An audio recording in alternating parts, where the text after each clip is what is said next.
Ladies and gentlemen, we have reached double digits for the Number podcast 10. episodes. Chipper Jones in the house, number 10. Here we go. Fantastic. Brad, how are you doing today, sir? Good, man. How are you doing? As you can see, I have a guest here in the studio today, Mr. David Wiggins Jr. How you doing, David? Doing great. Good to be here. Yeah, absolutely. Just flew in from New Orleans, so. Wow. Yeah, it's and to great weather too, might I add. Just pouring down the rain. Couldn't even go get the man's Chick-fil-A. So, anyway, it's been sad so far. We're gonna have a great day tomorrow. We're gonna shoot some videos with him. So, make sure you're looking out for that when it comes out. But yeah, we have him in the studio today because we're going to talk about some distance drivers, I think. Robbie, is that right? Yes, sir. Yes, sir. We have an incredibly, not only do we have a special guest in David, we also, our other guest who we are going to be talking with today has a incredibly unique journey through disc golf so far and is one of our older, I believe he's going to be our oldest guest that we've had on so far. So Nice. Excited to learn from him for some of our older listeners and I hope you guys can get a lot out of it. So without further ado, you want to just jump on in? Yeah, let's do it. Mr. Kevin Shorey, welcome to In the Welcome. Bag. How are you doing today, sir? Doing great. Great to be here. Fantastic. Kevin, so we got connected because I met your brother who's doing some really cool stuff up in Huntsville, and then we tagged up at, what tournament were we at? That was a tournament that was Maston Lake and not UAH. I didn't play that one. It was the Indian Creek. Rocket Is City. that right? Yeah. Okay. So it was at Rocket the City. Blast. Okay. Yeah. So we tagged up there. I got to hear a little bit of your disc golf story, and I just felt like the more that I heard, it just had to be something that listeners had to hear. So I am super, super pumped for you to share today. But before we dive into your story, we got to make sure people know who you are as a player, sort of a deal. And I'm sure that even when we ask these questions, it's going to give them a little insight into what we're doing. So if you've listened before, you know that we start off with how long have you been playing? And then what is your controlled max distance right now? So I started playing in 94, I believe. Had a couple of friends that I thought really liked me and wanted to take me out and play disc golf. I found out that Innova was running a promo that if they took someone who actually went and played a round, they got a free t-shirt. So actually they got free t-shirts. So no, we still play together. One guy comes back from Iowa. We play maybe twice a year. We have disc golf weekends. We get together. So they're great guys. Yeah. That's awesome. That is so awesome. How far do you throw control distance right now? So right now, I'd say 300 right-handed, and that's after post-injury. That's around 300. Before I was throwing around 350 about a year ago. Left hand is about 280, 270, 280. Okay, awesome. And because you throw right-handed and left-handed, do you have a forehand, or do you just rely on sort of the backhand for both? I do have a bit of a forehand. I use it mainly for mid-range up shots or if I'm trying to scramble. So I can throw it a bit. It's not as controlled. It's not as reliable as the other two. Okay, awesome. And so that's distance shots. If we put you on the putting green and we gave you 10 putters from 15 feet, 10 putters from 25 feet, and 10 putters from 40 feet, how many are you making from each of those ranges? 15 feet, I'm probably hitting about 8 of those. The farther I go back, I'm really struggling right now with about 40 feet. Just trying to figure out that last 3 or 4 feet of what the disc is doing is really giving me some trouble. So maybe 2 of those right now. Okay, awesome. David, question for you. Sure. As someone who has a lot of experience on the highest competitive level, when you look at 40 footers as a touring pro, how many of those are you expecting to make? If you have an uninhibited 40 footer, like what should a good putting percentage be, would you say? Like when I was in my prime or currently, because I'm still a little rusty, I want to hit most of them. I definitely want to be probably closer to 7 out of 10 in that range. Okay. Wow, that's a lot of pressure. awesome. So Yeah, that's wonderful. Like that's when, so Kevin even mentioned trying to figure out what those putters do at 40 feet. Do you feel like that's where you start to really see the difference between putters and flight? Because I know a lot of people talk about inside the circle, most putters are going to fly somewhat the same. What range would you say you start to see those putters start to shape a little differently? Oh, the stability of maybe this KC Pro AVR is going to highlight over maybe a JK or something like that. I would say I pretty much like my putter to stay on that straight line as far out as I can step away from the circle. But as I'm pushing back towards a jump putt range, more like 45 feet, a little past 40, it starts getting some more shape to the line, maybe a little bit left and right as it starts tailing off. So, yeah, I mean, I think the best advice for any putt would just be try to keep it on that same consistent flight the whole way to the basket. And then, if you don't have enough speed, it's going to start tailing off. So you got to start knowing your throw and the disc to see how it finishes. Yeah. Ooh. Yeah. That's, I think that, so much wisdom there and knowing your throw. I think it's a reason why you can take really great putters and put any putter in their hand, and they're probably going to be able to correct it pretty fast because they know their stroke, as opposed to the beginner holding the disc and they're like, well, you know what? I just putt better with Ludus today, so I guess I got to putt with Ludus. And yeah, so interesting. All right, so Kevin, please let us know if you haven't figured it out by now, guys. It's because you apparently just didn't listen during that last little part. Kevin throws left-handed and right-handed, but due to an injury. So, Kevin, walk us through a little bit of your story, when the injury happened, what you were preparing for, and, yeah, walk us through that injury up to today. Yeah, I was playing. It was April 2021. I was playing. Played a couple of tournaments. I won a couple of tournaments. I was averaging about 903 for those rounds right before the injury.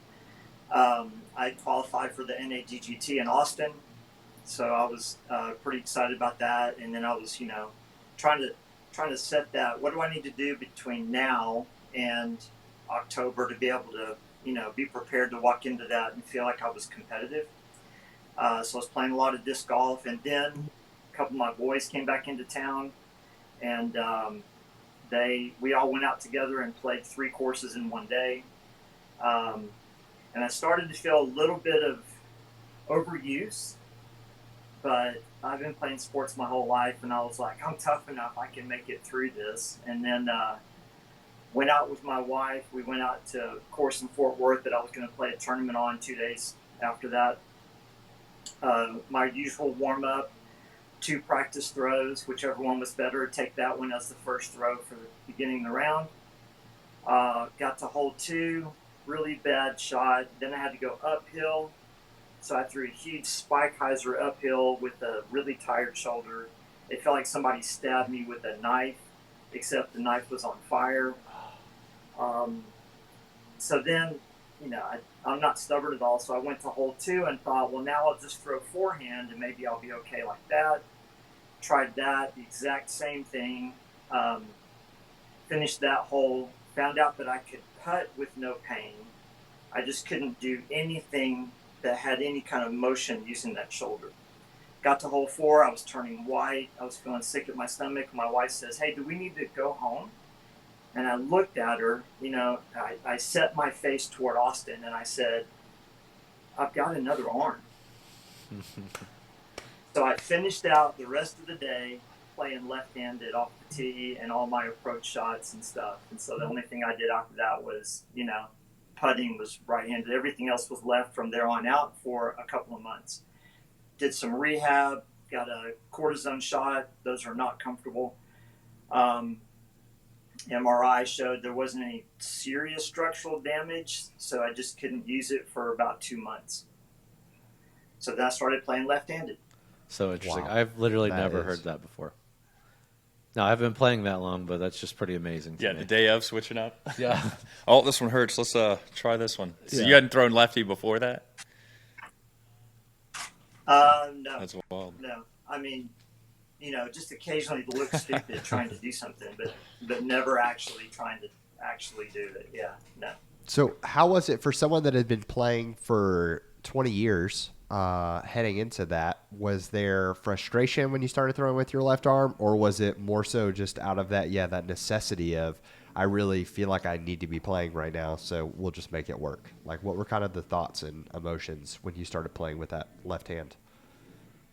I think because I had taken to playing like from the get-go, and I loved it so much.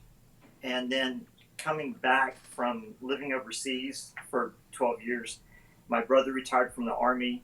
We both were able to play disc golf together for the first time.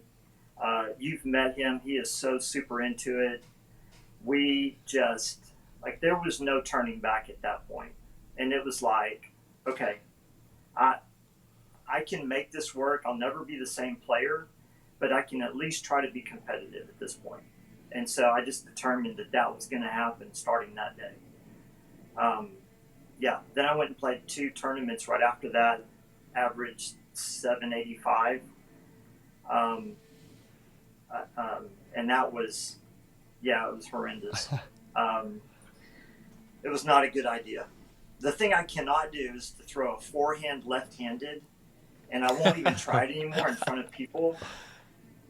Because when I did the first time, my wife doubles over in laughter at me, not with me. And I was like, no, this is not a thing. So I can't do that either. We've done that as a joke with like some of my pro friends and stuff like that. Let's see you throw lefty side arm, and it's always hilarious, no matter who does it. That actually terrifies me thinking about that. Like who am I going to kill if I do this? Yeah, I get it. Yeah. I have filmed many videos left-handed trying to show like some mental techniques and whatnot.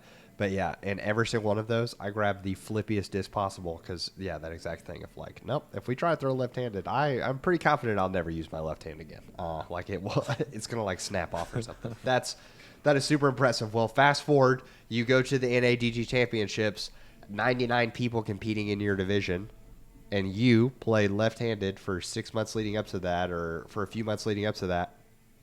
Where'd you place? 83rd. Not last. So that's great. That is so impressive. That was the goal. Not last was the goal. Yeah. The expectations lowered a bit going into that tournament. Hey, that is totally fair. Well, Kevin, an inspiration. So anyone who is out there and you are facing an injury, I'm not going to be the one to tell you that, you know what, like, you're a sissy, push through, and just be better. But let Kevin's story show you, like, where there's a will, there's a way. And so what we want to do is we want to talk a little bit about, we have an incredible panel of people here. I want to talk about when you were going through and rebuilding back up to that distance for your, like, trying to get that left-handed distance. Did you keep the same bag, or did you kind of embrace some beginner principles and work with mid-ranges and whatnot till you gained distance with your left hand? No, I went ahead and, like you said about using flippy discs, I did go to that end of the spectrum and thinking that that was the way to go. And so I started out like with the Sapphire, lightweight Sapphire that was pretty flippy, try to see what I could do with that. I landed on the Hades after a while because it felt good in my hand and it was coming out and it was Hyzering, but not as much as other things. I threw out the Zeus, I threw out the Destroyer, I threw out the Ballista Pro. There was no way I was doing those. When I threw them left-handed, it was like I was throwing a tilt, and it was just like, not even worth it. So I did go to that lighter weight, but I didn't. I kept the mid-ranges the same.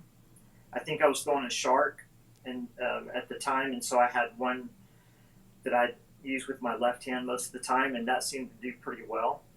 But yeah, it took a while to build up some of that. Man, the form was just all over the place. And the strange thing was the very first day when I did it, in my head, I just thought, just flip everything. Do the footwork that you do for a forehand, right-handed, and then just try to see what happens. And it was actually a decent throw. Huh. And then somehow after that, it got in my head about grip and shoulders and feet, and then it took quite a while to build it back up. So my question really quick for you, Kevin, is before we get into the distance drivers, I want to kind of ask you the same question that Robbie asked you about the distance drivers. So for your like throwing putters and your mid ranges, do you feel like there's a lot of change there, or did you kind of lean on the same like slower discs in your bag left-handed? Those really stayed pretty much the same. Of course, the stability is different to my left than my right. And I think as I'm trying to analyze this, it's the amount of spin I'm getting on the disc as well as the arm speed. And those two things combined to change the stability to make it where those numbers shift like 1 or 2 in the other direction. Okay. Yes. But they also, the mid-range is pretty much stayed the And same. just for our listeners out there, can you give us like an example? And sorry to stick on the putters and mid ranges, Rob. I'm just very curious. So like your go-to stable approach to disc, what do you use? I've got a Cax Z that I use, Castoplast, and it's like, I don't know, 5503, 5502, something like that. And so when I throw it right-handed, it follows those numbers. When I do it left-handed, it's like it goes up a number in stability. Okay. And it goes down a number in, say, glide. So it's just a little bit different shape, but it's the same disc. Interesting. So what is your like most is that the most overstable mid you have in your bag? I've got a Trust that I recently picked up, Okay. and that's probably the most overstable one that I use the most in there. Okay. Awesome. So do you find do you ever throw it with your left hand, or is it a lot more utility with your left hand? Oh, it's opened up so many lines now. Like I get to the disc, and depending where the obstacle is, the bush or the tree, I can go patent pending left hand. I can go forehand flick. I can, for those approach shots. And so now when I look at it, I have to remind myself sometimes, hey, you're left-handed. So I can see that, there's a gap up here that I'm not going to flick very well, but I can throw a left-handed shot that way. Interesting. And so the mid-ranges depend on what I have available to me. If it's wide open and I'm 150 feet out, 200 feet out, it's going to be a right-handed one unless the wind dictates that I need to do a left-hand shot. That is so fascinating. David, as someone who's traveled around a lot, do you ever play a course and think to yourself, I feel like a lefty designed this course? Oh, of course. Yeah, you always get to those courses that it's just like, why am I throwing a sidearm on half of these tee shots? But, I'm sure it's the same way on the other side. So, and I think what's interesting about this too, and not to jump back to this, because now I'm fascinated, Kevin. I have like 100 questions, but we'll save them for another time.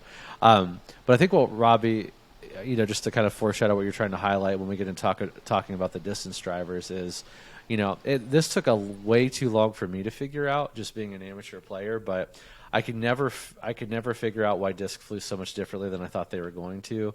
And obviously you nailed it. Like the rotation's not there, the arm speed's not there. It's actually changing how all of these discs are flying.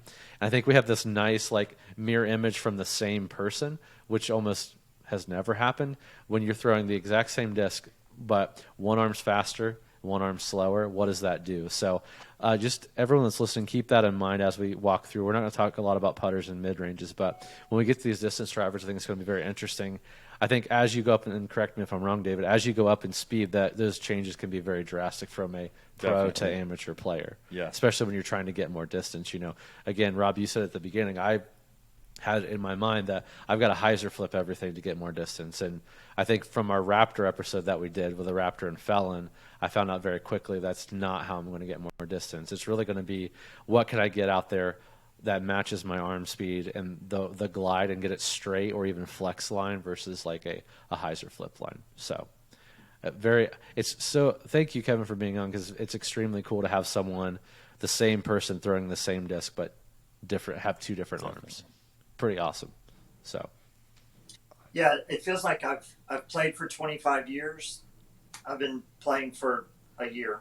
That's great. And so going through that mental, trying to figure out how to make things work, it feels like I'm a brand new beginner, but I'm also got the mindset of I know what it should do, which makes it super frustrating when it doesn't do. That's fair. So I wanna before and we keep teasing y'all as listeners that but we're gonna dive in. Guys, there's so much to unpack here, and I think it's so fascinating. I feel like we could do a whole series with Kevin. From the mental side of things, you talked about when you step up to a shot, you have to think about it from I can throw this left-handed line, I can throw this right-handed line. Now that you have rehabbed that arm, you can throw a forehand. There are so many shots available that you have in your arsenal when you approach the course. Do you ever find yourself when you're on the course feeling a little overwhelmed because of that, and feeling like you almost wish you have too many options? Do you think that exists? Yeah, I think sometimes I'll get there and I'll take like 3 discs to my lie and go, okay, I've got options. Which one? And I think what I'm learning to do, what's going to be the worst possible outcome, and maybe avoid that one if I've got some choices, because I've made some catastrophic decisions before. And I just think, okay, yes, I could do this if it all works, but I'm probably better off doing this other thing. So I can either try to Hyzer flip it with my right hand and I can see the line in my head, or I can go around the tree to the left, and that's a much better shot. But I still trust my right more to do the best possible outcome than I do to trust my left to do the most probable outcome. I think that's like something I think I'm struggling with right now as my game's like becoming a little more consistent and growing a little bit more. And I'm thinking, I'm like looking at Simon Lizotte, for instance, right? He's like bombs everything, right? And he wasn't really winning a whole lot as of late. And then all of a sudden he's winning tournaments because he's like playing good golf, right? And I think, and David, being you who can throw like a million feet, do you find yourself wanting to play more conservative now that you're like back in it, trying to be competitive in the Pro Tour? Or are you still just like, I've got to throw really far? It's a tough question because, throwing further allows you to do things that other people can't do. Right. So it also allows you to get in trouble other people can't get in. So right. You've got to have that inner, discussion with yourself. Like, yeah, is it worth it? Is it not worth it? Now that I'm stepping back in, I'm trying to be a little more conservative because my throws aren't, quite as dialed in as they have been in the past. So, yeah, I would say that I'm trying to take off a little bit when I'm on the course competing, and I know there's some obstacles or some out of bounds out there, because that's definitely the courses have changed a lot too since I've played these big tour events and everything. Right, and I think that that's relatable from a pro standpoint to someone like Kevin who's been playing a long time that now has a different game, to someone like me who's not been playing a long time and is playing a different game. It seems like every week because of this podcast I'm learning new things. It's like, all the options are maybe not a great thing. Yeah.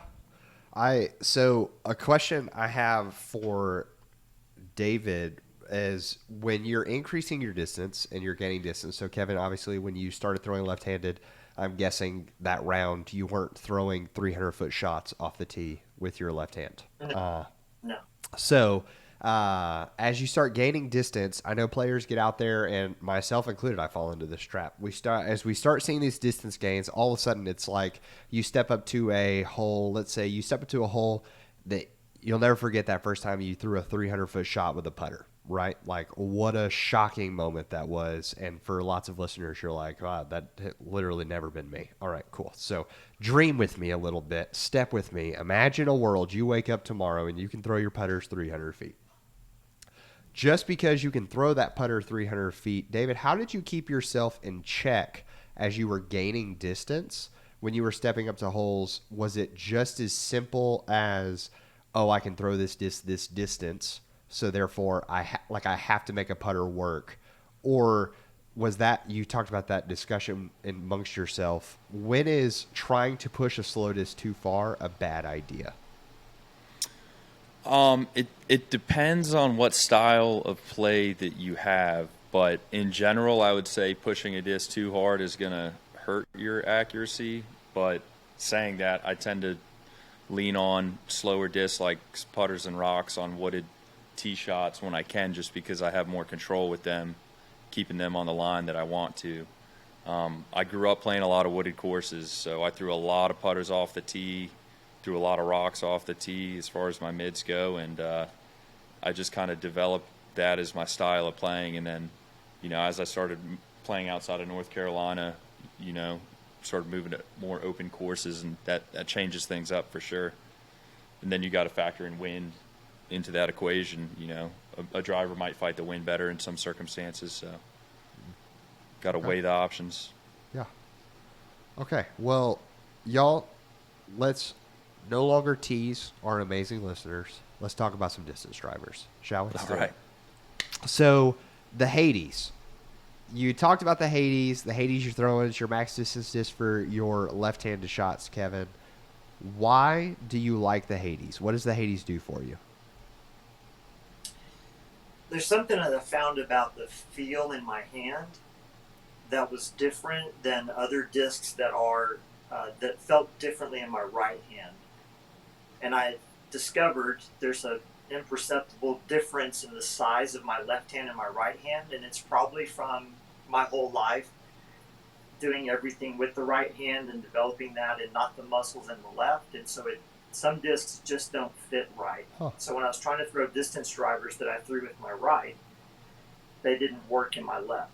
Somehow the Hades did seem to fit a bit better.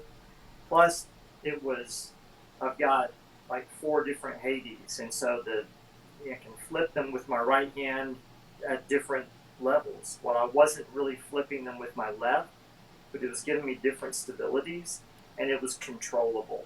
I think it was consistent and it was controllable, and so that's where I kind of landed on that. With the right hand now, it's the Grace. I've got 4 different molds of Graces, and so those things fly great for my right hand. Yeah. But it's a little bit wider. I think it's 2.2. The Hades is 2.1 or something, I think. But yeah, and then the other discs I have left-handed are smaller rim widths as well, because they just seem to fit my fingers better. Okay. Yeah. That's totally fair. I know a lot of people can struggle with the 13 and 14 speed rims just because of exactly what you're saying. It's so large in their hand. Whereas I have a player in my area who loves throwing those discs because he has really big hands. So he actually prefers those over the 11 speeds and whatnot because he feels like the 11 speeds, he has to have some weird grip on it.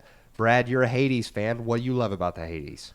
I have to echo Kevin what he said. When I first started playing, I didn't know what I was trying to throw. Like I said, I think earlier on one of these podcasts, the first discs I bought I bought a Roach to putt with.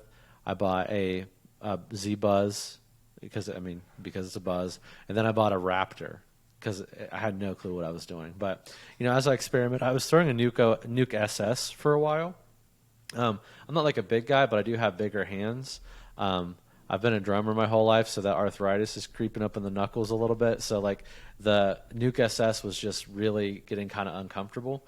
And I don't even remember how I came across the Hades. I think I probably saw Paul Macbeth throw them a ton. Felt some at the shop, one of the local shops here, and it felt really good. So I started throwing it. Then I started getting into what's the difference between a first run Hades and a stock Hades now. And the first run Hades is a lot more domey, and it has a ton more glide in my opinion than just the stock run Hades. So I just loved how it felt. And for me at the time, they were flying stable to overstable for me. Again, my arm speed, I didn't have a 12-speed arm speed at the time. It was a pretty stable distance driver. I could make mistakes, and it was a little more forgiving than even the Nuke SS at the time. So I loved how it felt, and it was a little forgiving. So I still have a bunch in my bag. Now I'm experimenting with a bunch of different weights of Hades. Okay. Versus I have an extremely flat topped Hades, but it's 160 grams. And that is extremely flippy for me. Again, we had the episode earlier, Robbie, where we talked about the weight of the disc versus the flight characteristics and how those affect one another. So, and then I have the first run Hades, which in my opinion are more stable, obviously. So they're still in my bag, and if I'm being honest, though, they're working their way out pretty much at the moment because I found things that feel better. that, you know, at an accept like a 170 class weight fly a little bit better for me. Again, I'm not Hyzer flipping them, but they're staying pretty straight for longer for me before they Hyzer out, which is great. And I feel like I have a lot more control and accuracy, whereas with the Hades, I can get distance. I mean, I can get out to the 350s with my Hades, but I feel like I really have to put a lot on them to get there. Okay. David, when you started seeing some major distance gains, or you started seeing some distance for you, what were the discs that you were leaning on when you really felt like, oh, like distance is starting to click for you? How far back do you want to go? Hey, take us on the history book, man. Okay. When I first started throwing distance and focusing on throwing distance, my dad would take me out to a field, and we would just do that during the winter when there wasn't tournaments. And when I was 9, I set a distance record for the age-protected age of 9 with a champion orc at 343 feet. So the orc was my distance driver back then. And I think from there it went from the Wraith to the Boss eventually. So I ended up throwing distance in the winter every year when I was a kid. And I managed to break all the age-protected records up until the overall record. But, you know, as I started throwing further, disc technology was also improving. So that was kind of cool to have more options and to pick up a disc and throw it and be like, wow, this flies further than anything that I've thrown before. That's how I felt when the Boss came out at the USDGC. I think it was like 2010 or something like that. But until I picked up a Boss, I felt like, you know, or when I did pick up a Boss, I felt like nothing flew quite that far. And I've been an Innova player since I was a kid, so that's what I can speak to. But as far as the distance drivers that I've thrown, I feel like it's increased ever up until the Boss. Okay. Yeah, no. David, do you want to, in case our listeners aren't familiar, I know there's a lot of newer players, and you just kind of come back on the scene. Would you remind everybody what your distance record is, please? Yeah, I currently hold the overall men's world distance record at 1,108 feet. So that's 1108. If you looked on the Boss, you probably heard of him. The record and his signatures on the Blizzard Boss right now. So I can't even fathom what that looks like, to be honest with you. I feel like I give it everything I can give it, and I can break 400 if it, like the moon's in the right like place in the sky and the Earth's turning at the right, you know, speed, and then maybe I can get 400. Yeah. So when Kevin, you mentioned it on the, I love all of this. I just want to go ahead and say I love that it's the feel in the hand, and even David, you describing the orc to the Wraith to the Boss. It's when I've looked at like the end of a lineup, I've always considered like that to be the Boss family. And I don't know why. I just feel like if you love it, and like we laugh because one of my brothers and I were like, you're not a Crawford if you don't love a Wraith. But our like middle brother, he is an orc fan through and through, like still puts an orc in his bag to this day. And so as someone who's now in the disc golf scene, when I find orcs, I have to buy them for Jake because it's like, they're hard to come across these days. So, no, he loves it. But so that's so interesting to hear you say that. And I think that it's important for y'all to understand as listeners that feel in the hand, we make fun of it as a meme. Like you can watch any disc review that exists on the internet and they're going to be like, oh yeah, it feels good in the hand, just holds any line you want to put it on, has a lot of glide, feels like it never wants to hit the ground, and it just feels like it just goes where I want it to. Like those, it's bingo for disc review. But like truly, I would say when it comes to distance drivers, because there are so many options out there, don't feel like you have to make a distance driver work for you because someone has recommended it. Just like try the options, and especially if you're not sponsored, like there is so much freedom that you have to get out there and just try so many different options. And a great place to check all those out is foundationdisc.com. Just saying, I'm not, no sponsor, not sponsored, but foundationdisc.com. Check it out. So when you mentioned it early on, Kevin, about your Hades with your right hand, you could get them to flip. But with your left hand, they weren't flipping necessarily. So talk about what shot when you were throwing your Hades, what type of shot were you trying to throw with the Hades to get that max distance? Well, with the right, it was a, it was a flip to flat and glide, nice S turn to it, get it out. And I had some pretty long throws with that. I've got a Saint that I threw 407 one day. That was fun before the injury. And then I've got the Hades with the left. It's just trying to figure out, how far is that tree before I want to turn? And that's where the different stabilities come in, because I can't get it to actually turn over to make that, there's a lane, and then the lane moves. You need to move just a little bit.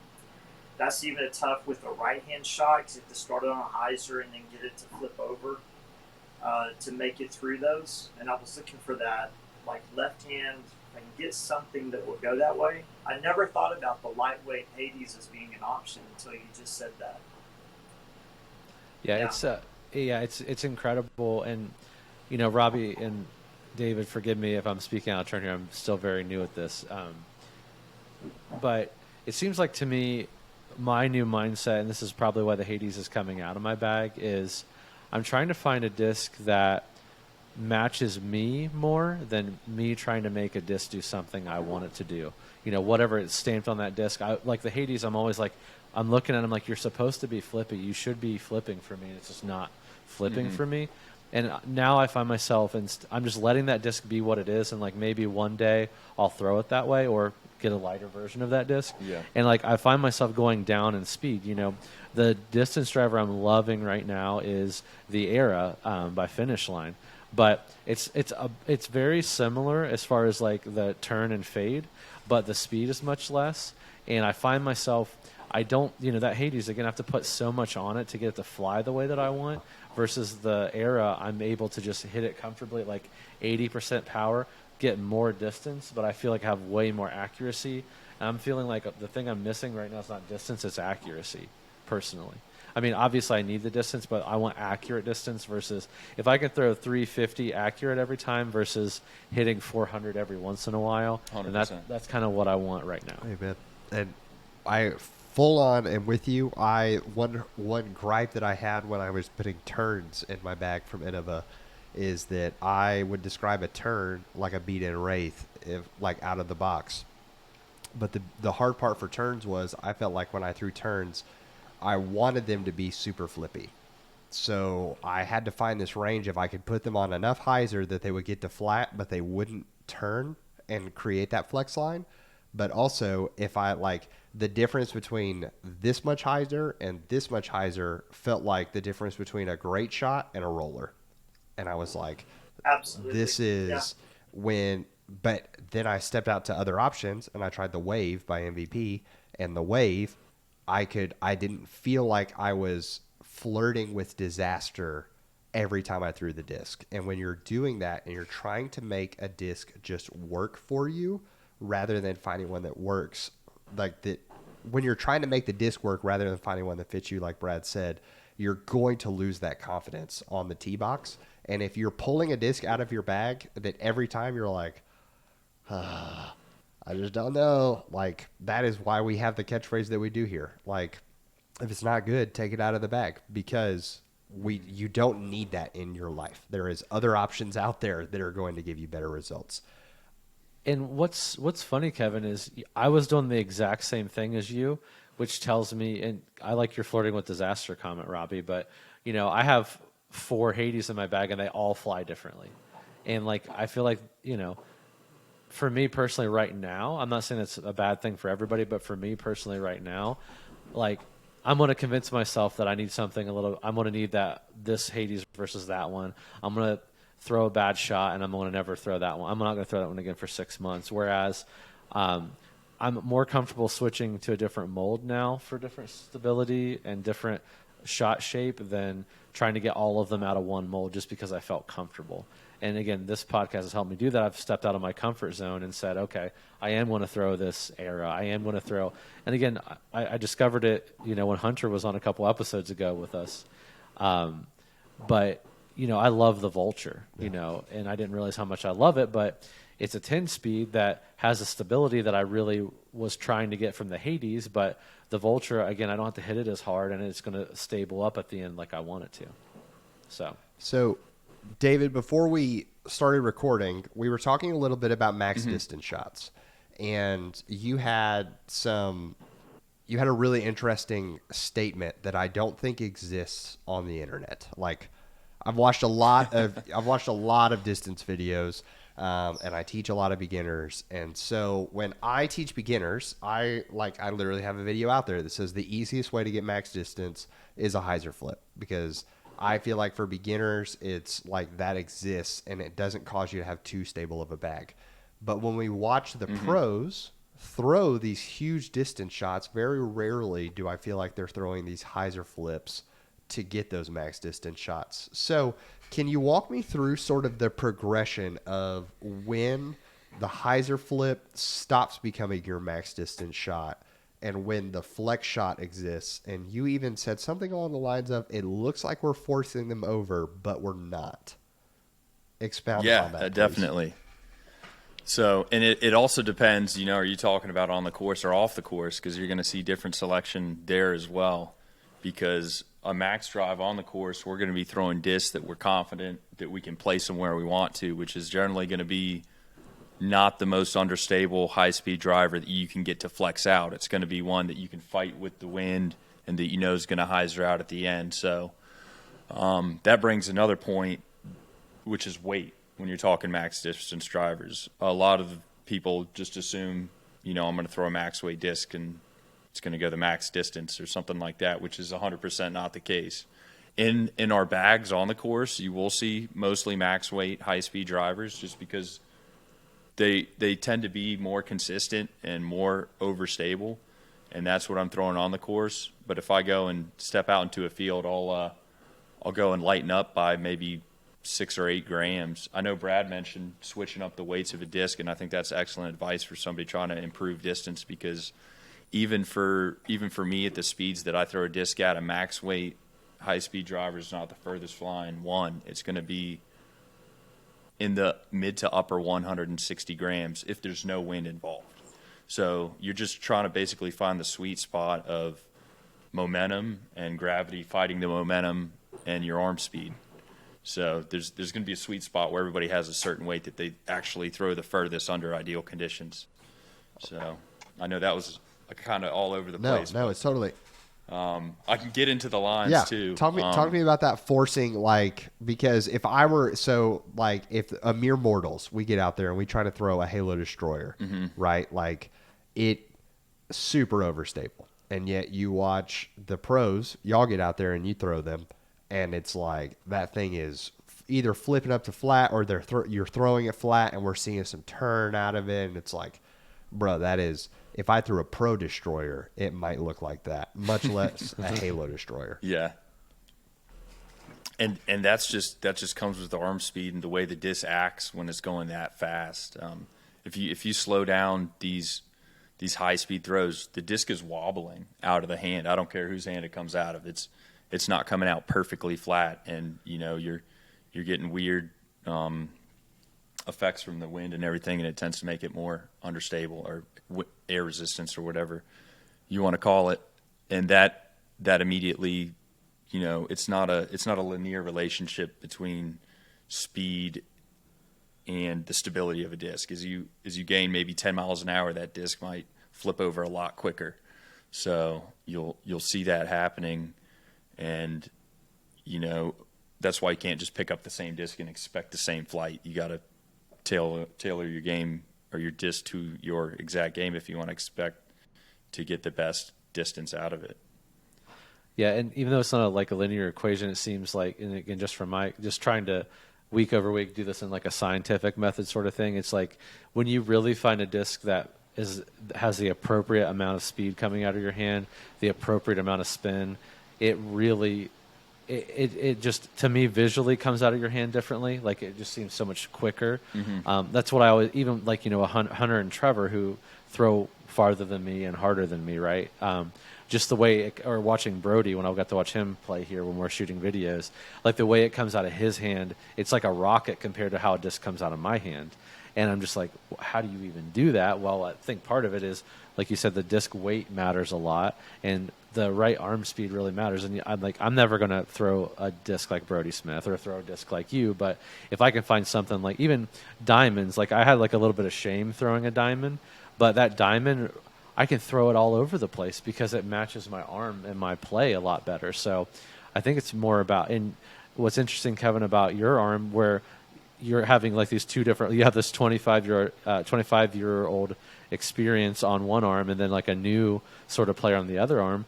Maybe that's the key to unlocking some more distance with that left hand, is finding some lighter discs that are maybe slower speed and they're going to fly a little bit more accurate, instead of trying to get all these flights out of one disc and just hoping to find those crypto discs, like we call them, or like the unicorn discs. And like, because for me, I was so worried all the time about losing this first run, like super heartbeat domey Hades that I had, that I would even elect not to throw it like over like these, like over water and things like that. And I'm getting bad shots, and like I'm relying so much on one disc versus being able to grab something and throw it. So maybe that's, something to consider, Kevin, as you're looking for distance, and with all the advice that Robbie and David just gave you, like maybe slip down that scale, maybe try some slower speed disc, and maybe lean on different molds like off the shelf to give you kind of the same sort of lines. So my last question, Kevin, would be, what has been that disc? With all that said, has there been a disc that you threw with your left hand that you were like, man, I just feel like this was made for my left hand? It doesn't have to be a distance driver. Has there been a disc so far that you put in your left hand and you were like, yep, I'm going to throw this forever? I feel like recently I picked up a Hawkeye, and and then I've got a Mentor, and those are two pretty reliable, and they don't do what they say they're supposed to do, but with my left hand they do what I need them to do. So that's been a couple that I can pull them out and say, okay, I'm pretty sure I know what this flight's going to look like here. That's felt pretty good. But yeah, that the one I just go to consistently. I've tried passion with my left hand, and it's just not. I'm not sure. My right hand, that's the one I'm leaning on. That and a Grace. My left hand is that Hawkeye, that Hades, in the different stabilities. Yeah. But I'm intrigued to try a lighter weight one. Yeah, I'd encourage that you. Would actually flip for me, because that would be kind of fun. Yeah, and Kevin, what I'm going to do is I'm going to send you out an Era by Finish Line. I really want you to try that disc and tell me how you feel about it on your left hand. Cool. Yeah, I'll do that. I've also got to say that I also throw a Boss, but it's for my 200-foot shots, because it gets to the ground so fast and it skips half a mile that it's very specific, and I've had it in my bag for about 20 years for that exact reason. So, yeah, it seems like David and I are both throwing Bosses about the same amount of time here. Yeah, that is awesome. Yeah, different time shots, like maybe one day you'll throw it for your 1,000-foot shots, and we'll let David still throw his 1,100-foot shots. It'll be perfect, If I go back to Bailey and there's a really big wind behind me, then I went out to Bailey last year, then maybe I could do that if there was a big storm coming through. Yeah. Right off the top of the bat. I love it. Well, Kevin, seriously, thank you so much for coming out. And it is an inspiration to see someone like just look at adversity and say, hey, I can push through on the other side. And it sounds like even create a deeper understanding of the game and a deeper appreciation of the game, rather than taking something and looking at it and being like, I'm injured, life is out to get me, oh well, and just throw your hands up in defeat. So thank you, Kevin, for fighting through, and thanks for coming on, man. We really appreciate you. Yeah. That the shorter distance has made me have to get better at my putting, because I used to be able to lean on the distance for my age division, and now my putting. So I watched some videos. Some guy named Robbie C had some stuff out there, which really helped with the mental part of the game. That was really good. So, it's really been helpful, and that part's been getting better. But I would say you can do it. Anybody can start throwing left-handed to a certain level, and it opens up the game. It makes it a lot more fun. disc golf is fun. That is awesome. Amen. That's well, true. Kevin, we really appreciate you, man. Thank you for coming on, and we will look forward to having you on, hopefully for one of our recap episodes to hear how the arrow works for you. Awesome. Yeah, that'd be great. Thanks, guys. Yes, sir. We'll see you soon. Thanks, Kevin. Nice All right. meeting you. Have a good one. I told you I was excited for Kevin to come on as a guest, and just what a fascinating story of truly like, Yeah. well, I haven't, like, are we going home? No, I got another arm. Yeah. Right there. Yeah.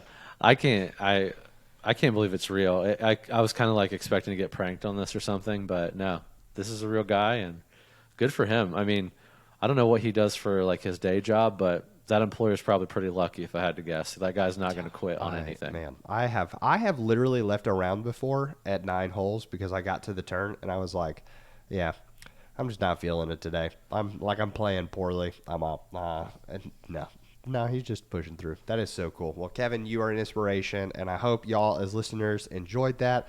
And David, we are super, super grateful for you coming on, man. I know we have one question we want to ask you because we feel like you're in the room, and this podcast is all about helping equip people. So, Brad, fire away. Hopefully anybody that's listening is, as a newer player who's now, I say I'm at the part of my game where I can start gaining some distance, or I want to gain some distance, but controllable. What's your biggest tip for someone like me who's played maybe less than 2 years that's really trying to break that like 350 mark, but with accuracy? What's your tip for that? I give a lot of players advice that the fundamentals of weight transfer are a huge part of throwing far. Just transferring as much energy throughout your body into that disc, and a lot of that comes from the legs. So a drill I'll do is basically taking some steps off of your run-up and just practicing the footwork of that final drive through and weight transfer on the throw, and then add some steps and add some speed back to it. Because when I throw distance, my legs get tired before my arm, believe it or not. Wow, okay. So that tells you where a lot of the power is coming from. So Absolutely. Okay.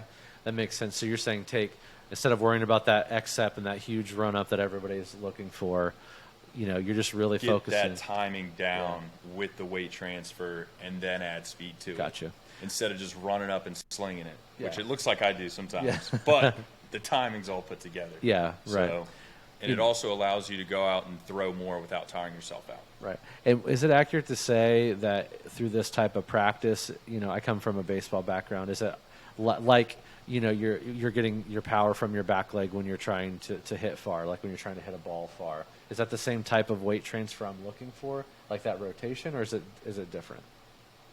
No, it's a different move, but you're right on par with saying that, it's that all that weight is moving from the left leg to the right leg, my plant foot, when I'm going in to throw the disc. So okay. That's good. It helps me visualize that a little bit, to have something comparable to like think about when I'm doing it. Yeah, I definitely have noticed that.